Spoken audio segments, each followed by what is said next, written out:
જય માતાજી, જય શ્રી કૃષ્ણ ફ્રેન્ડ્સ. તો આજે મેં કાળા તલનું કચરિયું બનાવ્યું હતું. તેને આપણે સાની પણ કહેવાય છે. શિયાળામાં બસ આ તમે ખાઈ લેશો ને આ કચરિયું, તો આખું વરસ તમે નિરોગી રહેશો. તો તેની માટે મેં અહીંયા 1 કપ જેટલા કાળા તલ લઈ લીધા છે.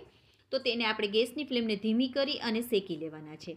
શેકાઈ જાય એટલે તેને આપણે એક બીજી ડીશમાં કાઢી લેશું અને તેને ઠંડા પડવા દેશું. હવે આપણે અહીંયા 2 ચમચી જેટલું ઘી લઈ લેવાનું છે. તો હવે ઘીને આપણે પહેલાં ગરમ કરી લેવાનું છે. ઘી ગરમ થઈ જાય એટલે 2 ચમચી જેટલો મેં અહીંયા ગુંદ લઈ લીધો છે. તો તેને પણ આપણે તળી લેવાનું છે.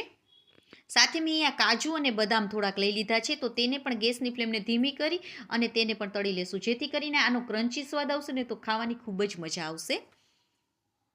હવે મેં અહીંયા 8 થી 10 ખજૂર લઈ લીધી છે. ખજૂર આપણે જે પોચી આવે છે ને તે લઈ લેવાની છે. તો તેમાંથી આપણે ઠળિયાને કાઢી લેવાના છે. તો જો આવી પોચી આવે ને તેવી લેવાની, જેથી કરીને તે એકદમ સરસ એવી ક્રશ થઈ જશે. સાથે આપણે અહીંયા કાજુ અને બદામ જે તળેલા હતા ને તે નાખી દઈશું. થોડા આપણે રાખી દઈશું, જેથી કરીને આપણે જે ગાર્નિશિંગ કરીશું ને તેમાં કામ આવશે. સાથે ગુંદ જે તળેલો છે તેને પણ નાખી દેવાનો છે. થોડો ગુંદ મેં આમાંથી રાખી લીધો છે. હવે આપણા કાળા તલ પણ ઠંડા થઈ ગયા છે. તો તે બધા આપણે આમાં નાખી દેવાના છે.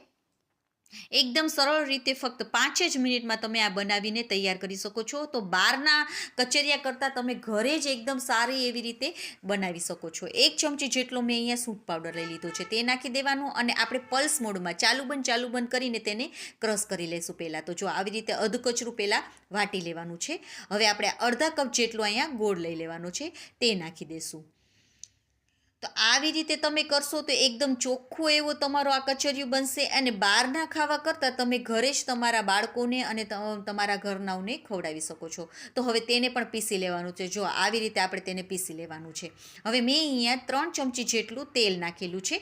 તમે આ તલનું તેલ પણ વાપરી શકો છો અને ન હોય તો મગફળીનું તેલ અથવા સનફ્લાવર તેલ પણ વાપરી શકો છો. તો તેને ફરીથી આપણે પીસી લેવાનું છે.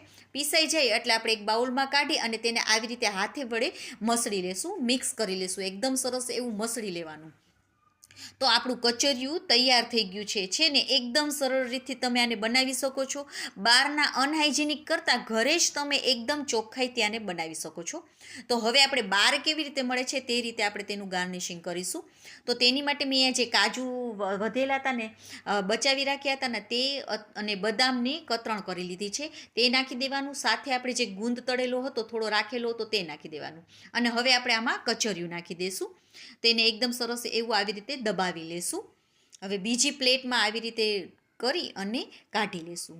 તો છે ને એકદમ એવું બાર જેવું જ આપણું કચરિયું તૈયાર થઈ ગયું છે. ઘણા લોકો તેને સાની પણ કહે છે. તો તમે પણ એકવાર જરૂરથી ટ્રાય કરજો. અને જો તમને મારી રેસીપી ગમી હોય તો લાઇક, સબસ્ક્રાઈબ અને શેર કરવાનું ન ભૂલશો. Okay, by.